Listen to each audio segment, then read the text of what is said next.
Guys, welcome back to my YouTube channel UPSC lovers. कैसे हैं आप सब और कैसी चल रही है आप लोगों की तैयारी। आई होप आप लोगों की तैयारी बहुत अच्छी चल रही होगी। तो गाइस, मैंने आपको पिछली वीडियो में वर्णमाला का पाठ्यक्रम पढ़ाया था, जो पार्ट फर्स्ट था, तो मैंने वो पढ़ाया था। तो आप सबसे पहले एक तो वीडियो स्किप बिल्कुल मत करना है, क्योंकि पूरी वर्णमाला आपको डिटेल में पढ़नी है। मैं पूरी कोशिश कर रही हूँ, मैंने इस पे गाइस बहुत मेहनत करी है कि आपके एक भी क्वेश्चन एग्जाम में आए तो आपके एक भी क्वेश्चन बाहर न जाए। तो सबसे पहले आप इसका पार्ट 1 देख लेना, जिसकी लिंक वीडियो के डिस्क्रिप्शन में डालिए, तो आप वहाँ पे आपको लिंक मिल जाएगी और आप देख लेना। और अगर वीडियो पसंद आए तो मेरे चैनल को सब्सक्राइब करना एंड वीडियो को लाइक करना, कमेंट करना बिल्कुल ना भूलें। तो मैंने आपको पिछली क्लास में क्या पढ़ाया था, सबसे फर्स्ट था भाषा। तो मैंने बताया था कि भाषा शब्द काय से बना है, तो मैंने आपको वो समझा दिया था। उसके बाद में मैंने आपको वर्णमाला की परिभाषा बताई थी और भाषा के 2 रूप बताए थे। भाषा के 2 रूप कौन कौन से थे? तो भाषा के 2 रूप थे, एक मौखिक भाषा और दूसरी थी लिखित भाषा। तो मौखिक भाषा को ही उच्चरित भाषा बोलते हैं, और जो दूसरी थी लिखित भाषा, उसको वर्तनी भाषा बोलते हैं। देन गाइस, उसके बाद में मैंने आपको पढ़ाया था वर्णमाला की परिभाषा कि वर्णों के व्यवस्थित क्रम को क्या बोलते हैं, वर्णमाला। उसके बाद में वर्ण, तो मुख से वह निकली छोटी से छोटी ध्वनि या कोई आवाज जिसके टुकड़े न किए जा सके, वो वर्ण कहलाते हैं। उसके बाद में मैंने बताए थे हिंदी वर्णमाला में कितने वर्ण हैं, तो 52, 11 स्वर और 33 व्यंजन। और एनसीईआरटी 48 वर्ण मानती है। एनसीईआरटी ने वर्णों की संख्या 48 मानी है। फिर मैंने बताया था, एक नोट करके लिखवाया था कि एनसीईआरटी ने री है जो ऋषि वाला, उसको वहाँ से हटा दिया है स्वरों की संख्या से डी को, इसलिए वो स्वरों की संख्या 10 मानती है। उसके बाद में एक नोट करके लिखवाया था कि आ, अंगा, री और स्रा को देवनागरी से हटा दिया गया है वर्णों की संख्या से। उसके बाद में मैंने आपको बताया था कि जो वर्ण है 11 स्वर और 33 व्यंजन, उनको 2 पार्टों में बांटा गया है। तो उनमें बांटे थे संयुक्त व्यंजन, ऊष्म व्यंजन, स्पर्शी व्यंजन, अंतस्थ व्यंजन, द्विगुण व्यंजन और अयोग्य। ये मैंने आपको बता दिए थे कि इनकी संख्या कौन कौन सी होती है और ये कौन कौन से हैं, जो मैंने आपको सारे डिटेल में बता दिए थे। गाइस, आपको क्लास बड़ी लग रही होगी, लेकिन मेरी बात मानिए, आप डिटेल से एक बार हिंदी पढ़ लो। हिंदी से एक भी क्वेश्चन बाहर नहीं जाएगा तो क्लास बिल्कुल भी बोरिंग आपको नहीं लगेगी। तो चलिए गाइस, शुरू करते हैं आज की सेकंड पार्ट वर्णमाला का। तो यहाँ पे आज मैं आपको पढ़ाऊंगी, बता दूं वर्ण के भेद, और जो वर्ण के भेद है उनकी डेफिनेशन वगैरह सारे आपको मैं डिटेल से करा दूंगी। तो यहाँ पे मैंने लिखा है वर्ण के भेद, यहाँ पे लिखा है वर्ण के भेद। अब यहाँ पे वर्ण के कितने भेद होते हैं, तो वर्ण के 2 भेद होते हैं। कौन कौन से? पहला स्वर, दूसरा व्यंजन। पहला कौन सा है? स्वर, और दूसरा व्यंजन। स्वर कितने होते हैं मैंने फिर से लिख दिया है, जिससे आप भूलो ना। तो स्वर है 11 और व्यंजन है 33। उसके बाद में डेफिनेशन में भी लिख दिया है कि वर्ण के 2 भेद किए जाते हैं, पहला स्वर, दूसरा व्यंजन। अब आपको मैं ये स्वर और फिर व्यंजन डिटेल में पढ़ाऊंगी, इसकी डेफिनेशन। तो चलिए गाइस, शुरू करते हैं। सबसे पहले अपन पढ़ेंगे नंबर फर्स्ट पे क्या है, स्वर। तो स्वर पढ़ते हैं और स्वर समझाती हूँ कि स्वर क्या होते हैं, स्वर के प्रकार क्या होते हैं, तो अपन डिटेल में पढ़ते हैं। गाइस, बिल्कुल भी समझना है तुम्हें, एक पल की भी मिस्टेक बिल्कुल नहीं करनी, वीडियो इसके बिल्कुल नहीं करनी, डिटेल में समझा रही हूँ मैं। स्वर, वे ध्वनियाँ, जो कोई ध्वनि होती है, आप देखना कि ये परिभाषा है, ये कह क्या रही है। तो वे ध्वनियाँ जिनके उच्चारण में अन्य ध्वनियों से, मतलब अन्य ध्वनियों का या अन्य ध्वनियों से ज्यादा मतलब कम समय नहीं लगता, या अन्य ध्वनियों का सहारा नहीं लेना पड़ता। मतलब क्या कह रहा है वो, कि वे ध्वनियाँ जिनके उच्चारण में अन्य ध्वनियों का सहारा नहीं लेना पड़ता, और हवा हमारे मुख विवर से बिना रुकावट के बाहर निकलती है, उन्हें क्या कहा जाता है, तो उन्हें स्वर कहा जाता है। अब इसमें क्या बताया है, इसमें बता रहे हैं कि वे ध्वनियां जिनके उच्चारण में हमें किसी अन्य ध्वनि का सहारा नहीं लेना पड़ता और हवा हमारे मुख विवर से बिना किसी रुकावट के बाहर निकलती है, तो वे क्या कहलाते हैं? वह स्वर कहलाता है। तो एक आप देखना यहाँ पे कि आपने देखा कि स्वर है, स्वर में कोई मिलके नहीं बना होगा। अगर संयुक्त अक्षर कोई भी नहीं होगा स्वर में, आप देख लेना कि दो से आपने संधि पढ़ाऊंगी आपको, तब आपको समझ में आएगा। तो अब छोटे हैं, आ है, ई है, आ है, ये बिना रुकावट के बाहर निकल रहे हैं। जितने भी स्वर हैं आप खुद बोल के देखिए कि अगर किसी भी एक भी, जितने जो 11 के 11 स्वर हैं उनमें किसी में भी रुकावट आ रही हो तो आप बोल के देख लेना, उसमें एक में भी रुकावट नहीं आएगी, इसीलिए इनको स्वर कहा जाता है। एक बार फिर डेफिनेशन आप पढ़ लें, आपको यहीं पे याद हो जाएगी। याद करने की बिल्कुल, डरने की बिल्कुल आवश्यकता नहीं है। तो वे ध्वनियां जिनके उच्चारण में अन्य ध्वनियों का सहारा नहीं लेना पड़ता, यानी अपन कुछ बोल रहे हैं तो उसे बोलने के लिए किसी अन्य ध्वनि का सहारा नहीं लेना पड़ता और हवा हमारे मुख विवर से, जो मुख होता है उस विवर से बिना रुकावट के बाहर निकलती है, वह स्वर कहलाते हैं। स्वरों के भेद, स्वरों के भेद। और ये गाइस मैंने नोट बना के लिख लिया है, आप ऊपर लिख लेना। इसमें आप कहीं भी लिख सकते हो, इसके बाद में भी लिख लेना, क्योंकि ये छोटी छोटी चीज है। ये क्वेश्चन एसआई में आया था, एमपीएसआई का, तो आप लिख लेना इसको। ये है कि उच्चारण की दृष्टि से वर्णों को कितने भागों में बांटा गया है, ये क्वेश्चन पूछा गया था। तो उच्चारण की दृष्टि से 2 भागों में, वो एक नंबर 1 स्वर, नंबर 2 व्यंजन, जो मैंने आपको पहले बता दिया था। अष्ट है ह्रस्व स्वर, ह्रस्व, और दूसरा है दीर्घ स्वर। ह्रस्व माने आपको पता होगा वैसे ही छोटा होता है और दीर्घ माने बड़ा, तो ये दीर्घ स्वर। अब ह्रस्व नंबर 1 पढ़ते हैं, ह्रस्व स्वर। तो ह्रस्व स्वर की डेफिनेशन क्या है कि जिन स्वरों के उच्चारण में सबसे कम समय लगता है एक मात्रा वर्ग। क्या समय लगता है? कि जिन स्वरों के उच्चारण में सबसे कम समय लगता है एक मात्रा वर्ग का, उन्हें क्या कहा जाता है? तो उन्हें ह्रस्व स्वर कहा जाता है। और जो ह्रस्व स्वर हैं इन्हें ही मूल स्वर कहते हैं। ह्रस्व स्वर को ही क्या कहते हैं? तो ह्रस्व स्वर को ही मूल स्वर कहा जाता है। अब एक बार फिर आप समझ लीजिए, मेरे को अगर मेरे 10 बार पढ़ाना पड़ेगा, मैं आपको 10 बार पढ़ाऊंगी। मैं चाहती हूँ आपको इसी क्लास में यही याद हो जाए, आपको रटने की बिल्कुल जरूरत ना पड़े। तो जिन स्वरों के उच्चारण में का सबसे कम समय लगता है एक मात्रा वर्ग का, ये क्वेश्चन आया हुआ है, इसलिए मैंने यहाँ पे आपको एक मात्रा वर्ग लिख दिया। उस क्वेश्चन आया था कि वह कौन से स्वर हैं जिनके उच्चारण में एक मात्रा वर्ग का समय लगता है। ऑप्शन में दे दिया, ह्रस्व स्वर दे दिया, दीर्घ दे दिया, संधि स्वर दे दिया, गुणित स्वर दे दिया। तो आपने पढ़ा होगा तो आप बता दोगे।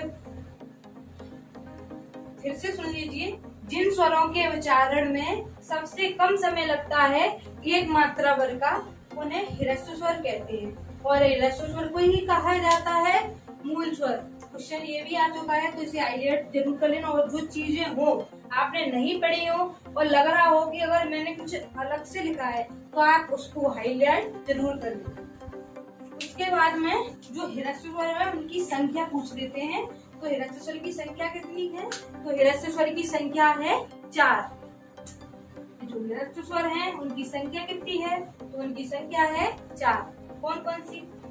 इसको ऐसे मत पढ़ना, बहुत से लोग इंग्लिश मीडियम वाले तो खासकर बता रही हूँ भाई, बुरा मत मानना, लेकिन बोलना पड़ेगा मेरे को कि वर्णमाला में इतनी गलती करते। आ है इसको आ, ई को ई, गलती तो आप यही कर रहे हो। एक चीज इंटरव्यू में इससे भी क्वेश्चन पूछ लेते हैं। अगर यूपीएससी का, एमपीपीएससी का मैच दोगे और गलती करोगे, अगर विसर्ग वगैरह की भी गलती कर दी ना, कोमा की भी कर दी ना, तो वहीं से नंबर चले जाएंगे आप लोगों के। बात याद रखना, चिन्ह पढ़ाऊंगी इसमें बता दूंगी आपको कैसे क्या करना है।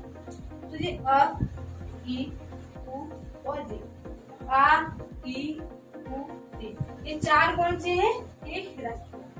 इनमें कोई मात्रा नहीं लग रही है, ना ज्यादा बोलने में समय बिल्कुल नहीं लग रहा है, इसलिए कौन से स्वर है? इसलिए इनको ह्रस्व स्वर की संख्या में रखा गया है।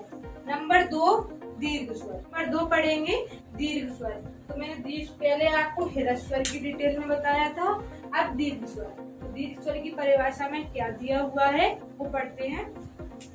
इसकी डेफिनेशन क्या कह रही है, तो जिन स्वरों के उच्चारण में ह्रस्व स्वर से दुगना समय लगता है, यानी जो ह्रस्व स्वर थे कौन कौन से थे, आ, ई,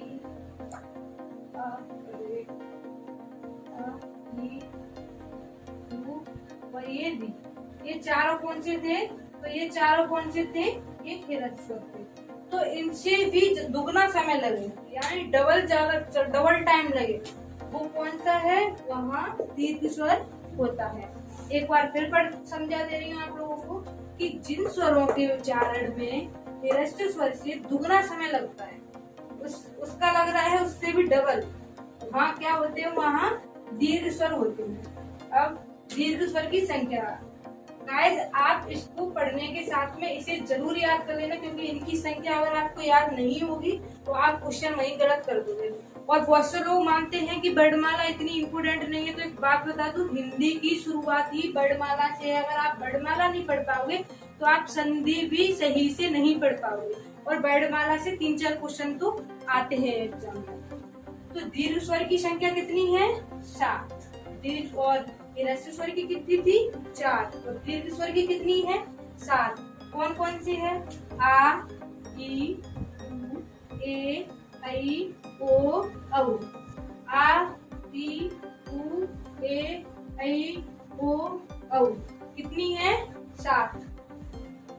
अब यहाँ पे एक मैंने नोट्स बनाया के लिखा है, आप अपने नोट्स में जरूर लिख लेना। ये जो नोट लिखा है कि कुछ विद्वान हैं जो जिन्होंने हिंदी लिखी थी, हिंदी की किसी चीज में खोज करी होगी, उन्होंने माना है कि कुछ विद्वानों ने दीर्घ स्वर को 2 भागों में बांटा है। कुछ विद्वान थे, यहाँ पे आप देख लेना, हर एक की बात नहीं कर रही मैं, यहाँ पे कुछ शब्द इसीलिए लिखा है कि कुछ माने जो कम लोग हैं, कुछ ही लोग हैं, उन्होंने बताया है कि दीर्घ स्वर को 2 भागों में बांटा है। किसने बांटा है, कुछ विद्वानों ने। तो फर्स्ट है, पहला कौन सा, संधि स्वर। पहला कौन सा है, संधि स्वर। तो डिटेल में पढ़ते हैं संधि स्वर के बारे में कि संधि स्वर क्या है। तो संधि स्वर जिन स्वरों की रचना 2 या अधिक स्वरों की योग से होती है। आपको पता होगा संधि, विद्या प्लस आलय, ये है अपनी संधि, क्या हो गए, विद्यालय, ये है संधि। संधि पढ़ाऊंगी डिटेल में, संधि बिल्कुल भी आपको टफ नहीं लगेगी, कठिन बिल्कुल नहीं लगेगी। तो इसमें ये डेफिनेशन में, परिभाषा में क्या बोल रहा है कि जिन स्वरों की रचना 2 या अधिक स्वरों के योग से होती हो, यानी कोई स्वर है, जैसे आ ले लो, और अब इसको अपन को बड़ा बनाना है तो डायरेक्ट नहीं बना सकते, आपने संधि विच्छेद किया हुआ। तो आपने अब यहाँ पे मैंने आपको समझा दूं जरा, मैं यहाँ पे मैंने विद्यालय लिखा, अब इसको आप तोड़ना जरा, कैसे तोड़ोगे, उसको कैसे तोड़ेगे, बा प्लस ई, फिर ये जगह काली, यानी कि यहाँ आ, फिर जगह, फिर ये आ, फिर ला, फिर आ, और फिर या, ऐसे करके संधि के टुकड़े किए जाते हैं। किसी शब्द में संधि विच्छेद किया जाता है, आपको पढ़ाऊंगी आगे, आपको संधि बहुत अच्छे से समझ में आएंगी। तो यहाँ पे जब बड़ा आ बनाएंगे तो आ प्लस आ, कौन सा हो गया, बड़ा। ये और यही ये डेफिनेशन में कह रहा है, आपको कुछ रटने की जरूरत नहीं है, सिर्फ इतना देख लेना कि जिन स्वरों की रचना 2 या उससे अधिक स्वरों के योग से होती है, वहाँ संधि स्वर होता है। चलते हैं नंबर बी। तो गाइस पढ़ाती हूँ आपको संयुक्त स्वर। संयुक्त स्वर किसका प्रकार है, तो दीर्घ स्वर में था, पहला था संधि स्वर, संधि स्वर आप पढ़ चुके हैं। फिर है संयुक्त स्वर। तो संयुक्त स्वर में क्या है इसकी परिभाषा कि 2 या 2 से अधिक भिन्न स्वरों से मिलकर बनने वाला स्वर, यानी जो 2 या उससे अधिक स्वर हैं, उससे भी भिन्न कोई स्वर हो, उससे मिलकर बनने वाला स्वर क्या कहलाता है, तो वो कहलाता है संयुक्त स्वर। फिर से एक बार पढ़ लीजिए कि दो या दो से अधिक भिन्न स्वरों से मिलकर भिन्न जो स्वर है, कि स्वरों से मिलकर बनने वाला स्वर क्या कहलाता है? संयुक्त स्वर। अब इसके उदाहरण क्या है तो देखिए, अ प्लस ई क्या हो गया? ये। अ प्लस सी मिलकर क्या बना? ये। और अ प्लस आई मिलकर क्या बना? आई। आ प्लस ए मिलकर क्या बना? आई। फिर आ प्लस ओ मिलकर क्या बना? औ। आ प्लस ओ मिलकर क्या बना? ओ। फिर आ प्लस ओ मिलकर क्या बना? औ। ये कौन से स्वर हैं? जो कि ये दूसरे से मिलके बन रहे हैं, किसी भिन्न स्वर से, जो कि ये जो मिलकर बन रहा है। अगर देखना यहाँ पे आ अपन ने बनाया है, ये आ और प्लस बन क्या रहा है? अलग बन रहा है। यहाँ पे वो आना चाहिए इस हिसाब से, तो वर्णमाला के हिसाब से यहाँ पे वो आना चाहिए, लेकिन यहाँ पे बन क्या रहा है? ये। तो ये भिन्न स्वर बन रहा है। उसके बाद में नंबर 3 प्लुत स्वर। अब मैं आपको बता दूं, आप सोचेंगे ये स्वर कहाँ से आ गया। तो स्वर के प्रकार कितने होते हैं? 3, ह्रस्व स्वर, दीर्घ स्वर और नंबर 3 प्लुत स्वर। और आप ये किसके प्रकार पढ़ रहे थे? तो दीर्घ स्वर में कौन सा था? संधि स्वर और संयुक्त स्वर। अब प्लुत स्वर, तो प्लुत स्वर की क्या डेफिनेशन है कि जब किसी स्वर के उच्चारण में ह्रस्व स्वर से तिगुना समय लगता है। यानी कोई स्वर है उसको अपन बोल रहे हैं, तो ह्रस्व स्वर से तिगुना उसमें लग रहा था, दीर्घ में दोगुना, तो इसमें लग रहा है तिगुना या उससे अधिक समय लगता हो। यानी जो ह्रस्व स्वर है उससे तिगुना या उससे और अधिक समय लग रहा हो, तो वहाँ पे कौन सा स्वर होगा? तो वहाँ पे ये जो प्लुत स्वर है वो वहाँ पर होगा। अब प्लुत स्वर को संस्कृत में 3 के अंक की तरह लिखने की पहचान मिली है। यानी जो ये प्लुत स्वर है संस्कृत में इसको ऐसे लिखा जाता है। संस्कृत में प्लुत स्वर को क्या पहचान मिली है? जो अपन 3 अंक लिखते हैं उसकी तरह पहचान मिली है। अब हिंदी में इसे 3 अपग्रह अर्थात अंग्रेजी की एस की तरह लिखा जाता है। यानी हिंदी में इसको ऐसे भी लिखते हैं और ये होता है ऐसे बनाते हैं, ऐसे भी लिखा जाता है। किसको लिखा जाता है? तो प्लुत स्वर को। एक बार फिर डेफिनेशन पढ़ लो कि जब किसी स्वर के उच्चारण में ह्रस्व स्वर से तिगुना समय लगे। किससे तिगुना लग रहा है? ह्रस्व स्वर से तिगुना समय या इससे भी अधिक समय लग रहा है। यानी अपन किसी स्वर का उच्चारण कर रहे हैं और उस टाइम पे उस स्वर का ह्रस्व से ज्यादा तिगुना समय और उससे भी अधिक समय लग रहा है, तो वहाँ पे ये प्लुत स्वर होगा। अब इसको किसकी पहचान मिली है? तो जो गिनती होती है उनकी तीर की तरह पहचान मिली है। काय में मिली है? तो संस्कृत में। कहाँ मिली है? तो संस्कृत में 3 की तरह इसकी लिखने की परंपरा है। उसके बाद में हिंदी में से अवग्रह या तीर और अंग्रेजी की एस की तरह भी लिखा जाता है। जो पहचान मिली है अंग्रेजी के एस की तरह भी ऐसे। अब इसके उदाहरण देख लो आप। तो उदाहरण है ओम। अब देखो यहाँ, ओ मोहन इधर आ। अपन ने बताया वैसे है, अपन ऐसे करते हैं, ओ मोहन इधर आ। तो यहाँ पे उसको ऐसे भी लिख सकते हैं, ओ मोहन इधर आ। उसके बाद सनम, इसको यहाँ जो डा है इसको पता होगा आपको, ये ना पढ़ते हैं इसको ये। उसके बाद में ओम, ये सब क्या है? काय के उदाहरण है, तो ये सब प्लुत स्वर के उदाहरण हैं। उसके बाद में आपके स्वर हो गए, वर्ड के भेद हो गए। अब जो स्वर हैं और जो जितने भी शब्द हैं उनको किस उच्चारण की दृष्टि से कहाँ से बोलते हैं, कौन सी ध्वनि कहाँ से निकलती है, तो वो मैं आपको डायग्राम के माध्यम से यहाँ पे एक चित्र बनाऊंगी, उसके माध्यम से आपको समझाऊंगी कि कौन सी ध्वनि कहाँ से बोली जाती है। तो चलिए गाइस आज बनाते हैं डायग्राम, पढ़ते हैं गाइस वर्डों के उच्चारण। तो मैं इस डायग्राम के माध्यम से आपको बताऊंगी कि कौन सा वर्ड कहाँ से उसका उच्चारण होता है। प्लीज़ गाइस, डायग्राम देख के अगर हंसी आए तो बिल्कुल मत हंसना। मैं कोई साइंटिस्ट तो हूँ नहीं, ना ही मैं पेंटर हूँ। जैसा आया मैंने वैसा बना दिया। तो मैं आपको समझाती हूँ। सबसे पहले नासिका, ये लिखा है नासिका, यानी ये कहाँ पे होती है? ये यहाँ पे नासिका होती है। नासिका से क्या बोला जाता है? ड़ा, या, ड़ा, ना। अब आप बोल के देखो, ना। आप बोलना न, यानी देखना गले से और यहाँ से एक स्वर का कंपन हो रहा है। आप नासिका से देखना कि गले से और ये नासिका से स्वर का कंपन हो रहा है। फिर बोलो र, य, न, म। नासिका से और ये जो गले में दोनों में कंपन हो रहा है। तो ये जो स्वर है, ये जो वर्ड है, सॉरी स्वर नहीं, ये जो वर्ड है, ये कहाँ से बोले जाते हैं? इनका उच्चारण, तो इनका उच्चारण है नासिका से। ये नासिका से बोले जाते हैं। उसके बाद में है दंतमूल। दंतमूल क्या होती है? जो दांत के नीचे की जड़ होती है, दंतमूल, वहाँ से उसको क्या बोला जाता है? दंतमूल। तो दंतमूल से कौन कौन से वर्ड बोले जाते हैं? तो र, र, र। अब आप रा बोलो, र, र। आपने देखा होगा कि जो अपनी जिह्वा है वो नीचे कहाँ लग रही है?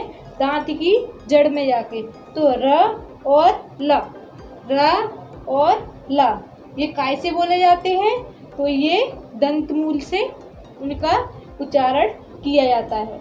उसके बाद में दंत, जो दांत हैं, इससे क्या बोला जाता है? तो इससे जो पूरा तावर्ग है, यानी जो तावर्ग में जितने भी अक्षर आते हैं, जितने भी वर्ड हैं तावर्ग में, वो कैसे बोले जाते हैं? तो वो दंत से। आप बोलो ता, ता, था, दा, धा, ये कैसे बोले जाते हैं? दंत से। तो नासिका से कौन कौन से बोले जाते हैं? र, य, र, न, म। दंतमूल से र, ला। दांत से त और स, ये वाला सपेरा वाला सा, स। ये कैसे बोला जाता है? ये दंत से इनका उच्चारण होता है। उसके बाद में दंतोष्ठ, यानी दांत और ओठ प्लस दांत और ओठ दोनों से मिलकर किसका उच्चारण होता है? किस वर्ड का उच्चारण दांत और ओठ दोनों से मिलकर होता है? तो वह। अब आप देखना, वह बोलोगे तो पहले तो दांत पे जीभ लगेगी, फिर ये अपने होठ खोले तो वह। तो ये है वाह, क्या बात है। तो ये इससे बोले जाती है दंत प्लस ओष्ठ, इसको बोलते हैं दंतोष्ठ। अगर प्लस करके बोल दो और ऐसे करना है तो आप ऐसे कर लेना। उसके बाद में ओष्ठ, जो होठ है, ओष्ठ वर्ग है, उनसे क्या बोला जाता है? तो उनसे बोला जाता है पा वर्ग पूरा। प, फ, भ, व, म।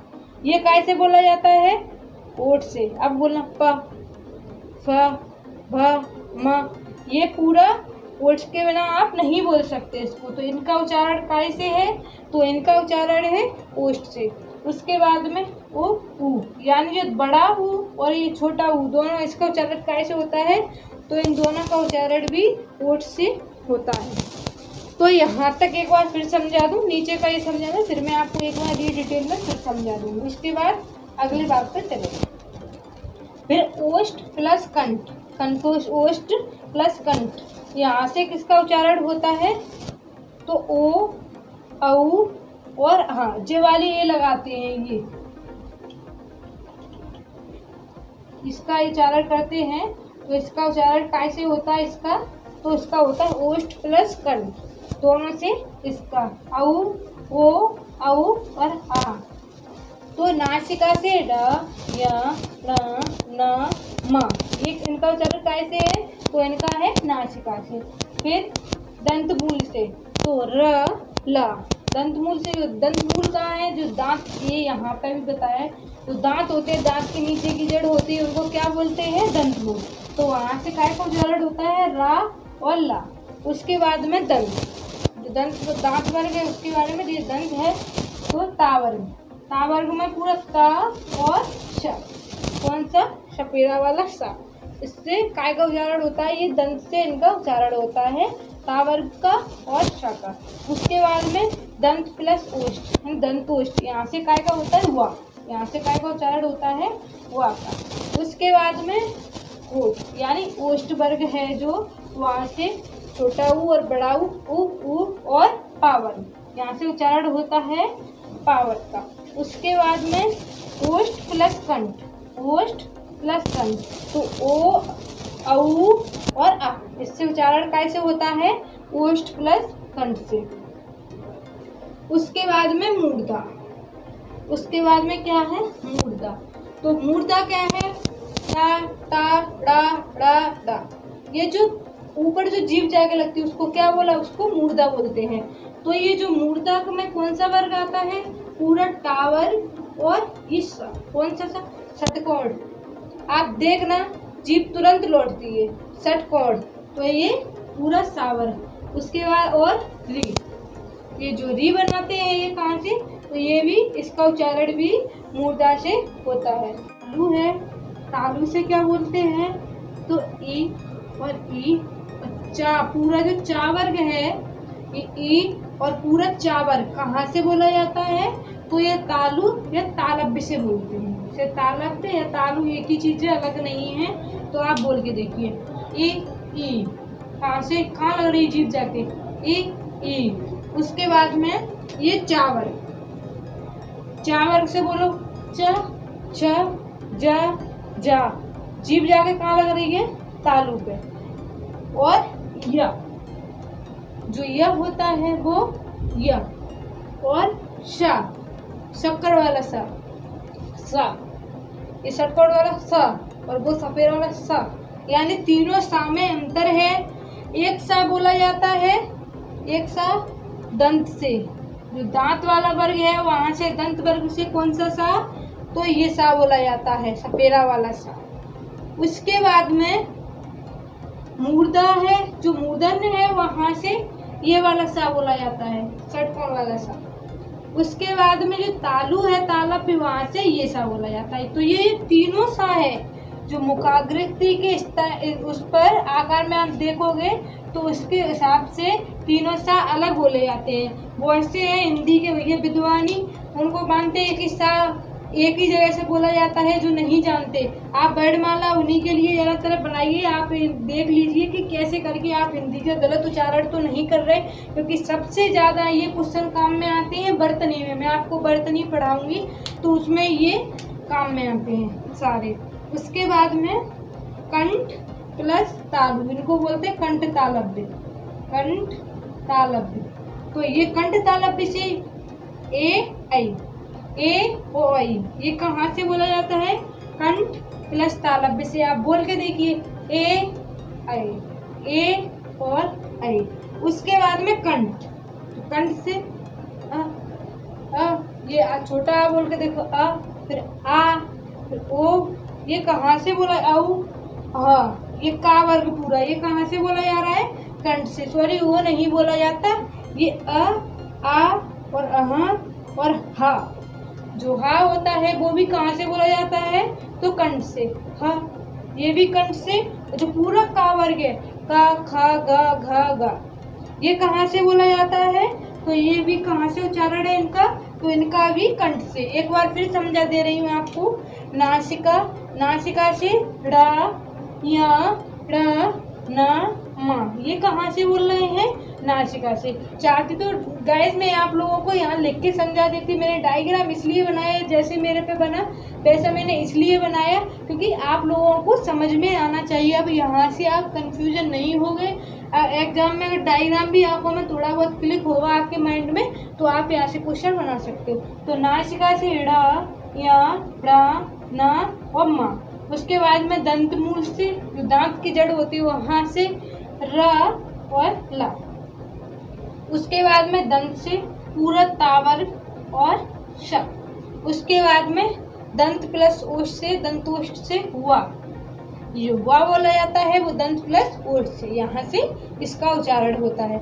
उसके बाद में ओष्ठ, यहाँ से उ और पूरा पावर, पूरा पावर और जो छोटा उ बड़ा उ दोनों का उच्चारण कहाँ से होता है, तो ओष्ठ से। उसके बाद में ओष्ठ प्लस कंठ, इसका ओ, औ और आ, यहाँ से इसका उच्चारण कहाँ से है, तो इसका है ओष्ठ से। उसके बाद में मूर्धा, मूर्धा में री और पूरा टावर और ये सा, इनका उच्चारण कहाँ से है, तो मूर्धा से। उसके बाद में तालु, जो तालप है वहाँ से ई और जो पूरा चावर्ग है और या और सा। उसके बाद में कंठ प्लस तालु से ए ऐ। उसके बाद में कंठ, कंठ से आ यानी दोनों आ, अहा और हा और पूरा कावर्ग। आप एक बार इस डायग्राम को देख लेना, बनाना चाहें आप बना लो, आप एक बार देख लो। गाइज आप यकीन मानिए मेरा, यहाँ से वर्णमाला का एक क्वेश्चन बाहर नहीं जाएगा। आप देख लेना, आप पूरा पहले देख लो, मैं इधर आऊँगी तो आपको दिखूंगी नहीं, आप पूरा डायग्राम देख लो पहले, अच्छे से समझ लेना। इसके बाद में गाइज आज मैंने आपको वर्ड के भेद, स्वर, अभी व्यंजन पढ़ाऊंगी आगे। उसके बाद संधि स्वर, हिरस्वर, हिरस्वर स्वर कितने प्रकार के, हिरस्व, दीर्घ और प्लुत स्वर। और दीर्घ स्वर के कौन कौन से भेद थे, तो संधि स्वर और संयुक्त स्वर। उसके बाद में मैंने वर्णों के उच्चारण स्थल बता दी, कौन सा वर्ण कहाँ से इसका उच्चारण किया जाता है। तो अगर मिलते हैं गाइस नेक्स्ट क्लास में। अगर मेरी क्लास पसंद आई हो तो वीडियो को लाइक करें, शेयर करें एंड चैनल को सब्सक्राइब करना बिल्कुल ना भूलें। तो चलते हैं गाइस, अगली क्लास में मिलते हैं। Thank you, all the best.